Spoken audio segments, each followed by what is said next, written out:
இன்றைய தினம் திராவிட முன்னேற்ற கழகத்தை சேர்ந்த டிஆர்பி ராஜா என்கின்ற அமைச்சர் தானும் தன்னுடைய நிர்வாகத்தில் நடத்திருந்த ஐடி விங் அதில் பார்த்தீங்கன்னா ஒரு தவறான கருத்தை பதிவு பண்ணியிருக்காரு. அதில் எங்களுடைய பாசத்துக்குரிய தலைவர் தமிழகத்தினுடைய தலை சிறந்த முதலமைச்சரின் ஒருவராக சிறப்பாக விளங்கிய 4 ஆண்டு காலம் பொற்கால ஆட்சி தந்த மதிப்புக்கு மரியாதைக்குரிய கழகத்துடைய பொதுச் செயலாளர் எடப்பாடியார் அவர்களை பற்றி தவறான கருத்தை பதிவு செய்திருக்கின்றார்கள். அவர் செய்த அந்த கருத்து மிகவும் தவறானது. இன்னைக்கு இவங்க இதே மாதிரி இப்படி இதை போட்டு அசிங்கப்படுத்திருக்காங்க. இதை உடனடியாக அவங்க வாபஸ் பெற்று அவங்க முறையா மன்னிப்பு கேட்கணும். அப்படி கேட்காத பட்சத்துல கண்டிப்பாக நாங்கள் புரட்சி தமிழர் அண்ணன் எடப்பாடியாருடைய ஆலோசனை பெற்று அவருக்கு எதிராக அவருடைய ஐடிவிக்கு எதிராக நாங்கள் போராட்டம் நடத்துவோம் என்பதை இந்த நேரத்தில் தெளிவாக தெரிவித்துக் கொள்கிறேன். என்னங்க பிஜேபி கூட சேர்ந்த பத்தி இவன் பேசுறதுக்கு இவனுக்கு என்னங்க அருகதை இருக்கு? ஏன் உங்க ஐயா நம்ம பாலு அதுல இருக்கலையா? அமைச்சரா இருக்கலையா? இதே இது முரசொலி மாறும் அவர் பிளவினப்பட்டு 1 ஆண்டு காலம் நடந்தப்போ கூட அமைச்சர் பதவியோட தான் இருந்தாரு. அமைச்சர் பதவி விட்டு நீக்கல. இன்னைக்கு இதே பிஜேபி அரசாங்கத்தை அவர் அமைச்சர் இருந்தாங்க. தவறு பண்ணலையா? நான் கேட்க உங்களுக்கு என்ன நாதி இருக்குங்க?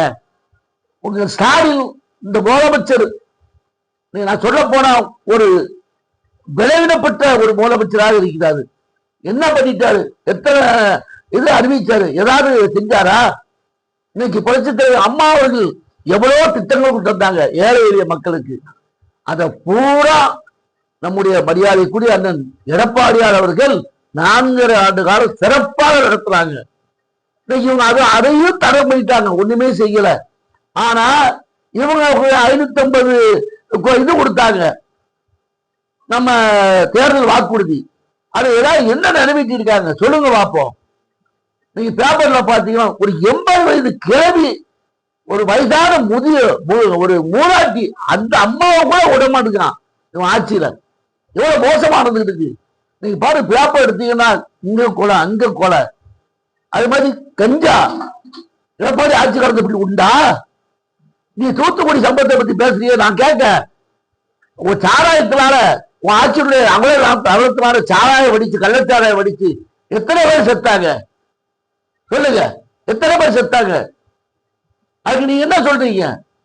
மோசமான ஆட்சி நடைபெற்றுக் கொண்டிருக்கின்றது. உங்களுக்கு உதவித்தொகை எங்களுக்கு சரியான முறை கொடுத்தீங்களா? அன்னைக்கு எடப்பாடியார் அன்றைக்கு அந்த மாவட்ட ஆட்சித்தலைவர் செய்த தவறு, அதனால் வந்த விலை அன்றைக்கு ஒரு சம்பவம் நடைபெற்றது. அதுக்காக நாங்க வருத்தம் தெரிவிச்சோம். அது மட்டும் இல்ல, இந்த சம்பவம் தெரியாது, ஆனாலும் இவங்க பண்ணாங்க. சரி, அதுக்கு பிறகு அதுக்குரிய நஷ்டேடு நாங்க எப்படி கொடுத்தோம்? நீ என்ன கொடுத்தீங்க? நீங்க சொல்ற நீங்க என்ன கொடுத்தீங்க? நீங்க சாராயத்தை கள்ளச்சாராயத்தை குடிச்சு செத்தாங்களே, அவங்களுக்கு என்ன கொடுத்தீங்க? நீங்க அது மட்டும் இல்ல, எவ்வளவு பேத்துக்கள் நடக்கு, எவ்வளவு பிரச்சனை, எவ்வளவு அவ்வளவு பாத்தீங்கன்னா எதுலையா நீங்க ஏதாவது சரி பண்ணிருக்கீங்களா? ஒண்ணுமே சரி பண்ணல. நீங்க விலைவாசி எவ்வளவு கூடி இருக்கு, நீங்க என்ன பண்ணிட்டீங்க? எவ்வளவு வீட்டு தீர்வு கூடி இருக்கு, தண்ணி தீர்வு கூடி இருக்கு, மின்சார கட்டணம் கூடி இருக்கு, அது மட்டும் இல்ல பத்திரப்பதிவு கூடி இருக்கு, பால் விலை கூடி இருக்கு, எல்லாமே கூடி இருக்கு. ஆனா மக்களுக்கு என்ன பண்ணீங்க? அதுல வர ஒரு பேட்டியில கொடுத்திருக்காரு. இவங்க வந்த பிறகுதான் 15 லட்சம் கோடி கடன் வச்சுட்டு போயிட்டாங்க. நீங்க இப்ப எவ்வளவு வச்சிருக்கீங்க? நான் கேட்க, நாங்க 15 கோடி வச்சோம்னா எவ்வளவு லேப்டாப் கொடுத்தோம், எவ்வளவு விலையில சைக்கிள் கொடுத்தோம், எவ்வளவு படிக்கிற பிள்ளைகளுக்கு எவ்வளவு உதவித்தொகை கொடுத்தோம், திருமணத்துக்கு கஷ்டப்படுற பிள்ளைகளுக்கு தாய்க்கு தகவல் கொடுத்தோம், எவ்வளவு கொடுத்திருக்கோம், ஸ்கூட்டி வாங்கி கொடுத்தோம். இன்னைக்கு பல திட்டங்கள், இன்னைக்கு மராமத்து பணி, குடிமராமத்து பணி என்னைக்காவது நடந்துச்சா? ஆனா எடப்பாடி ஆட்சி காலத்து நடக்க போய் தான் இன்னைக்கு தண்ணிதான் தேங்கி நிக்கி எல்லா இடத்துலயும் குளங்கள்ல. இல்ல இன்னைக்கு எல்லாம் ஊருக்கோ வந்திருக்கும். யோசிச்சு பார்க்கணும், இன்னைக்கு என்ன செஞ்சீங்க? ஒண்ணுமே செய்யல. ஆனா இன்னைக்கு நீங்க உங்க வாட்டில ஏதாவது பேசுறீங்க. உங்களுக்கு பேசுறதுக்கு என்ன தகுதி இருக்குங்க? கேட்க நான் கேட்க,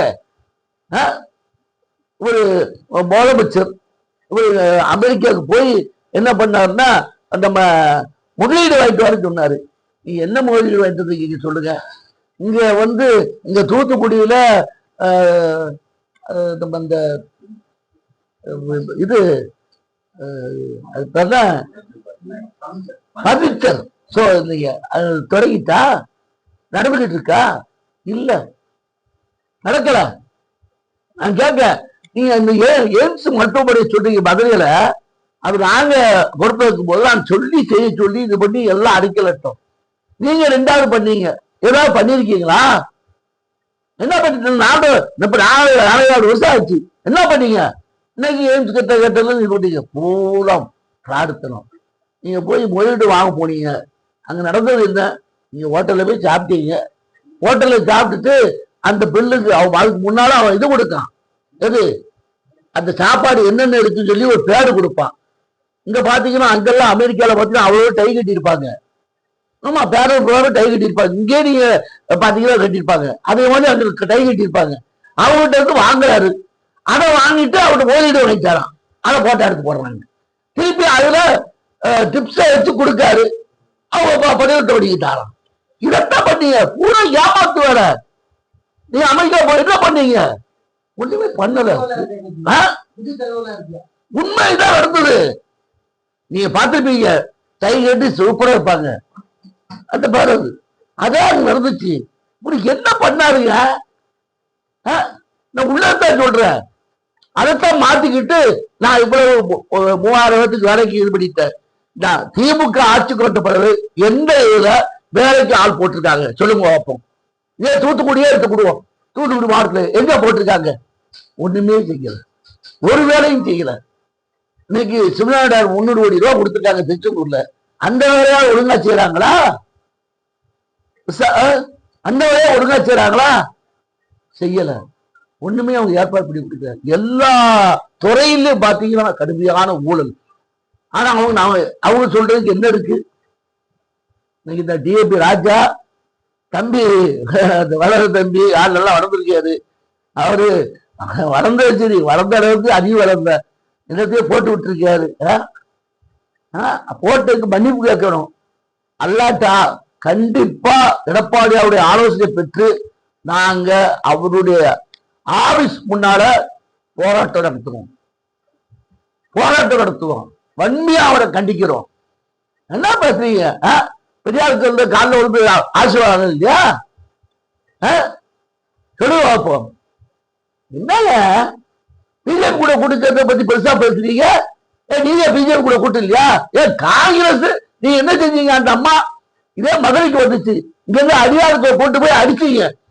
அப்போ இதே என்எஸ்வி சித்த அவர் தடுக்க போய்தான் அவர் கண்ணு அடிபட்டு அவர் கண்ணே போச்சு. என்எஸ்வி சித்த அவர் கண்ணே போச்சு. அந்த அம்மாவுக்கு ரத்தமா அடிச்சது. அதுக்கு உங்க தலைவர் என்ன சொன்னாரு? எவ்வளவு அசிங்கமா சொன்னாரு. ஒரு பெரிய தலைவர் சொல்ற பேச்சாது அது பெண்களுக்கு ஒரு வழிபாடு மாதிரி சொன்னாரு. எவ்வளவு அசிங்கமான வார்த்தை. அதே கொச்ச வார்த்தை பேசிட்டு அதே கர்நாடி தான் என்ன சொன்னாரு? நேர்மையின் மகளை வருங்க, நிலையான ஆட்சி தருகிறாரு. இது மானங்கிட்ட பழப்பு இல்லையா? நீங்க எங்க பேசுறீங்க? உங்களுக்கு என்ன தகுதி இருக்கு? வேற ஒண்ணும் இல்லையா. இப்போ நீங்க காங்கிரஸ் கூட கூட்டணி தானே, கம்யூனிஸ்ட் கூட கூட்டணி தானே. ஏன் இந்த கேரளா முல்லைப்படியா பிரச்சனை பேச முடியும் பார்ப்போம்? கர்நாடகத்துல உங்க ஆட்சி தான் நடக்கு, உங்க ஆட்சி நடக்கு, அவங்க ஆட்சி நடக்கு, காங்கிரஸ் தானே. நீங்க பேசி சித்தராமய்ய பேசி உடனாட வழிபடுங்க. காவிரி நீர செய்ய மாட்டீங்க. மழை வச்சு அதிகமா வந்தாட்டாலும் நமக்கு வருது, இல்ல முறையான நீர் நமக்கு அந்த ஒப்பந்தப்படி கிடைக்க மாட்டேங்க, தரமாட்டுக்கான. அதனால நீங்க எல்லா இதுமே சீரோ. நீங்க உங்க தோழ வாக்கத்துக்கே கேட்க முடியல. நீங்க பேசுற உங்களுக்கு என்ன அருகதை இருக்கு நான் கேட்க. இன்னைக்கு எடப்பாடியார் இன்னைக்கு குடிமரம் பண்ண போய் தான் இன்னைக்கு கொலைலாம் கிளம்பி வெளியே வரல. இல்லாட்டா இன்னைக்கு தூத்துக்குடி எவ்வளவு இருக்கும்? தூத்துக்குள்ள 3 கம்பா இருந்துச்சு. கோக்கூர் கம்பா, அக்கறை கம்பா, புளிப்பாஞ்சாங்குளம். அந்த கொலை எங்கங்க? திமுக ஆட்சியில போச்சு. இது ஒரு படத்தை சொல்லுவாங்க, கிடத்த காணும்னு சொல்லி வடிவேல் சொன்ன மாதிரி குளத்தையே காணும். சோகப்பட்டாங்க. யார் பண்ணா? இல்ல திமுக வேற பண்ணலையா? எவ்வளவு மோசமானது நடந்தது. அப்பேற்பட்ட சொல்றதுக்கு இவன் இந்த பையன் ஜிஏபி ராஜா சின்ன பையன் இப்படி போடுறது என்ன தர இருக்குங்க? யார போடுறீங்க? ஒரு விவசாயி, ஒரு குடிமகன், ஒரு விவசாயத்துல விவசாயியா வந்தவர் இன்னைக்கு உயர்ந்திருக்காக, படிப்படியா வந்தவர். உங்களை மாதிரி உங்க அப்பாவை வச்சு நீங்க உயர்ந்து வரல. அவரா உயர்ந்து வந்தவர், ஒரு உத்தம தலைவர். அவரை பார்த்து தவறா போட்டிருக்கீங்க. ஓடியாக மன்னிப்பு கேட்க வேண்டும். ஓடியாக இதுக்கு தடை செய்யணும். காவல்துறை முறையான நடவடிக்கை எடுக்கணும். இந்த ஐடிவிங்க தடை செய்யணும். வன்மையாக கண்டிக்கிறேன். நன்றி, வணக்கம்.